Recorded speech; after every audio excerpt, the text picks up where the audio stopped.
Hey guys, what is going on? It is Brooke, or the Undead GM, and it has been quite a while since I've made a video. And if you haven't heard any of my recent rant videos, I have since switched from D&D 5th edition to this game here, Fabula Ultima. And yeah, today I'm going to be starting a new series where I go over each class that exists in the game, give you my thoughts on them, and if they have anything in the playtest material that you would be interested in, I'll show you that as well. I'm going to show you them regardless, but anything in the playtest material that the class may have, I will show to you, and you can make your assertions from there. And at the end, if we have enough time, I will show you or I'll tell you an example build by how I would use the character. So with that, let's get started on the first class, called the Arcanist. Now, the Arcanist is kind of as it says, your summoner character. You get these things called arcanums, and you can use these arcanums to manifest certain abilities. And it's pretty neat. It did have some flaws in the beginning, which is why I will go over the playtest version afterwards to kind of tell you what I think. I also will not be going over every arcanum. I will leave that for you to decide. I will go over one or two as an example, but I will not be going over every single one. So, where do they come from? Like, where do your powers come from? Are they a gift or the bloodline? So, basically, are they just given to you, or are you born with them? Do you communicate with your spirits or summons however you wish? How do you see your arcanums? Are you like the only one who practices this kind of art, or are there more of you? So your free benefit for being an arcanist is you get 5 additional mind points to your maximum. And your first skill here is called Arcane Circle. So after you willingly dismiss an arcanum on your turn during a conflict, I'll go over that. If that arcanum had not been summoned during the same turn, and you have an arcane weapon equipped, you may immediately perform the spell action for free, but the spell has to have a total mind point cost of skill level, that's what the SL here means, so skill level, which is this number here, times 5, or lower. And you must still pay the MP cost. Alongside these videos, I'll also be going over general rules of the game, so this way you can get a sense of how to play the game. But for right now, this is what I will be doing. So, skill level is this number here. Every time you level up, if you have the Arcanist class, you can put a level into this, and it has a max of 4. So that means the maximum cost of the spell you can cast is 20 or lower. Arcane Regeneration. Whenever you summon an Arcanum, you regain skill level times 5 hit points. Bind and Summon. You may bind an Arcana to your soul and summon them later. The GM will tell you the details of the binding process. You may use an action and spend 40 mind points to summon an Arcanum you have bound, and the details are explained on the next page. And if you take this skill at character creation, you begin with an Arcanum of your choice already bound to you. You choose from the list of pages, and you can only gain Arcana through exploration or story progression. Now, this is all up to GM thing. If the GM wants you to be able to purchase them, you can. If you want to create them, it'll say in the next page that you were able to create them. This is just a baseline. Emergency Arcanum, as long as you are in Crisis, so Crisis is 50% of your HP or lower. The cost for summoning Arcana is reduced by skill level times 5 mind points, so if you have this maxed out, your 40 mind point cost goes down to 10 because 5 times 6 is 30. And Ritual Arcanism, so you can perform rituals in the Arcanism discipline, as well as anything that falls in those domains. Rituals are a whole other story. I will get into that in another video. And your rolls are willpower, willpower. So when you merge with an arcanum, you gain its merge benefits, and they last until they are dismissed. And you can't summon more than one arcanum, so you have to dismiss the first one and then summon the second one if you want to have a different arcanum. So the ways you can dismiss an arcanum are the arcanums are automatically dismissed at the end of the scene. If you die or fall unconscious, they are dismissed. If you leave the scene through other skills, they are dismissed, and you can willingly dismiss your arcanum. It doesn't require an action, but during a conflict scene, so combat, you can do it before or after your action for the turn. And then each arcanum has a dismiss effect, where when you willingly dismiss an arcanum, so this last one right here, this is the only time you get the dismiss effect. It doesn't happen if the scene ends, if you fall unconscious or die, or if you leave the scene. You have to willingly dismiss your arcanum. When you dismiss it, you gain the dismiss effect. And the dismiss effect deals, if it deals damage, it deals 10 additional damage if you're level 20 or higher, or 20 additional damage if you're level 40 or higher. And also, you don't have to use the dismiss effect, so when you willingly dismiss your arcanum, you can choose to not use the dismiss effect if you want to. And we will go over just these two right here. So the Arcanum of the Forge, while you have it merged, so while you have it on you, so remember, whenever you bind, you can summon it. So yeah, remember when you summon the Arcanum from your bind and summon skill, you get merge benefits. So whenever you actually spend that 40 MP to summon it, this is what you get. So with the Arcanum of the Forge, you are resistant to fire damage, and any fire damage you deal ignores resistance. And when you dismiss it willingly, you can choose Forge or Inferno. So with Forge, you create a basic armor, shield, or weapon of your choice. And if you select this option again, the previously created item vanishes. If you create a weapon this way, it deals fire instead of physical.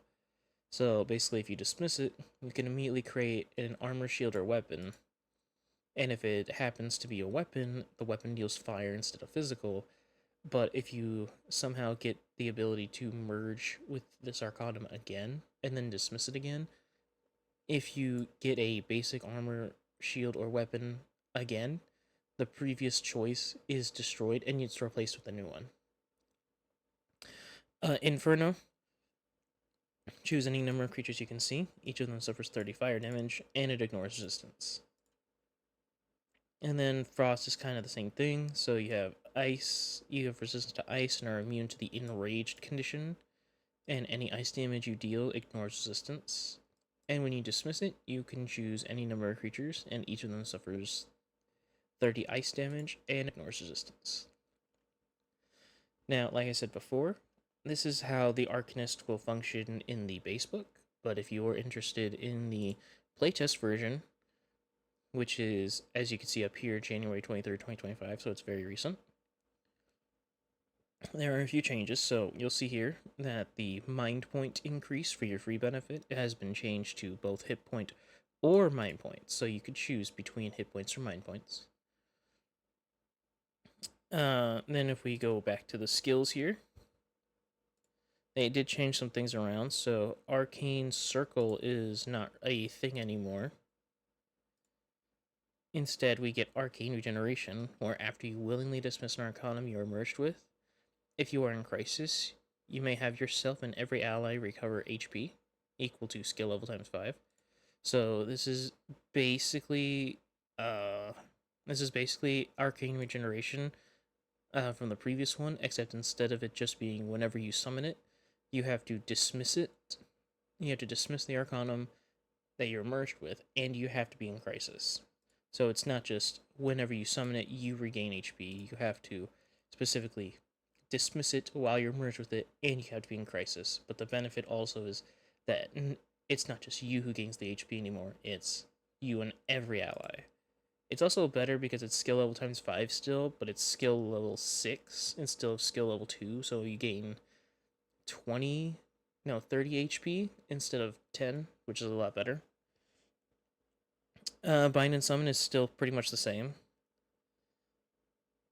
When you accepted, they added a little thing where when you encounter a new Arcanum, the GM will reveal what you must do in order to bind them. And they also reduced the MP cost from 40 to 30 to summon it. And you also get to begin to play with an Arcanum bound. And it does say here that you can create one with your group. It looks like Arcane Circle might be completely removed because we have Phantom Strength, where when you perform a pulse, I'll get to that, before resolving its effects, you may choose to have all damage you deal ignore affinities until the end of this turn. So basically what that means is it's typeless damage. So instead of it being physical, fire, ice, stuff like that, it's untyped damage. So it will deal its damage flat out. Nothing can resist it. Nothing is immune to it. Nothing is going to absorb it. Nothing. It is, if it does 30 damage, it will deal 30 damage to anything and everything, regardless of what it is.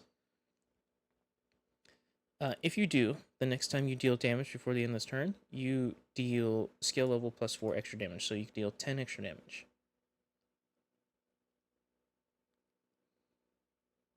Quick summoning.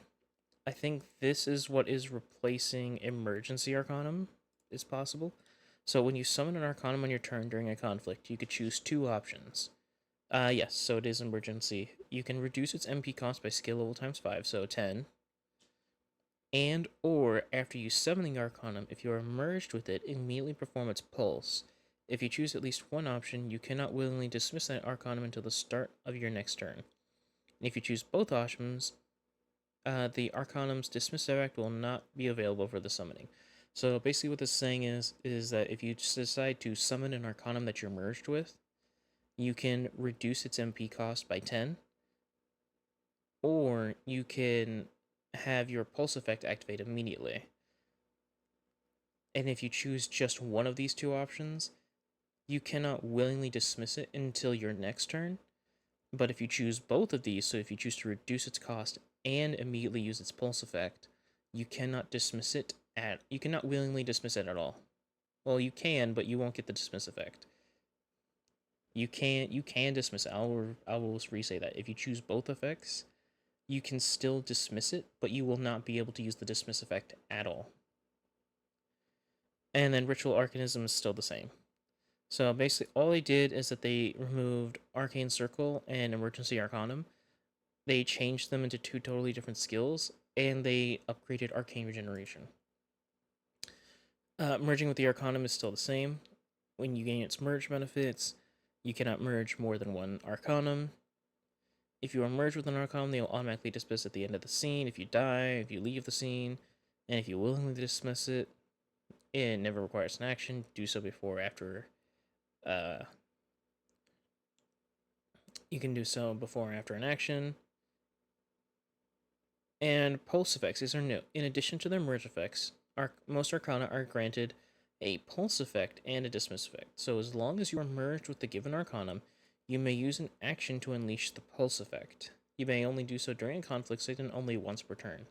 So when your turn comes up, you can use your action and you can pulse the Arcanum that you're currently channeling. And then the dismiss, if the dismiss or pulse effect deals damage, it's 5 additional damage at level 20, 10 additional damage at level 40.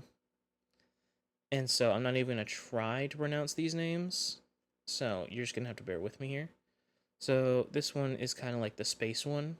While you're merged with it, after you lose hit points due to damage, if that damage has a type that type is not physical.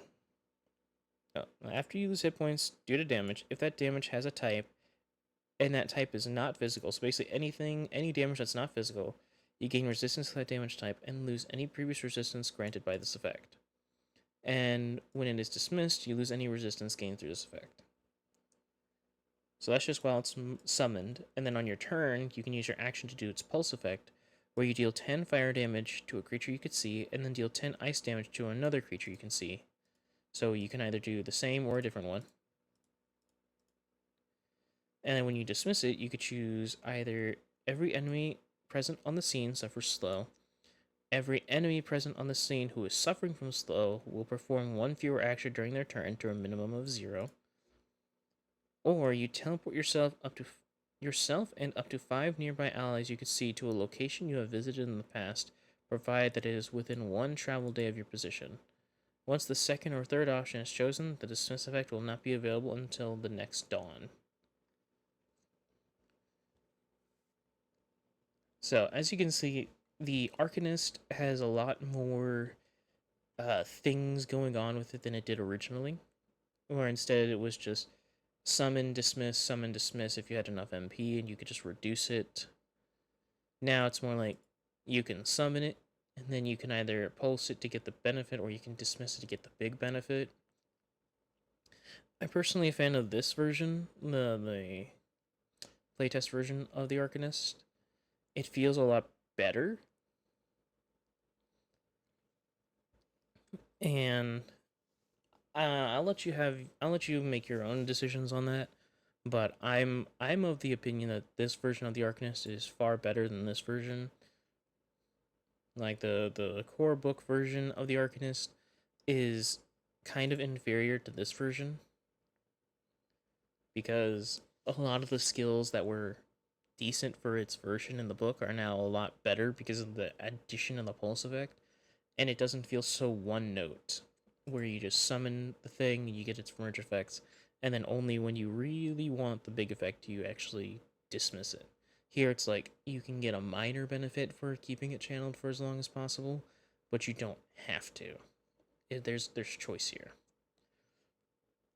And finally, as an example, I would like to point out that there are several builds involving the Arcanist, but my favorite is what I like to call the Yukimoto build, where your whole thing is summons, and since the Arcanist is all about summoning these arcanums, I call it the Yukimoto build because you can take this class, the Arcanist, and then reflavor any arcanum as like a Yu-Gi-Oh monster.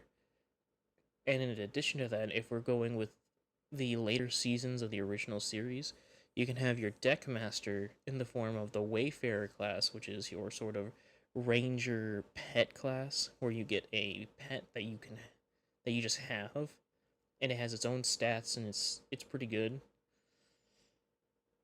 And so, and also you can have as many arcanums as you want. You just can only have one merged at a time.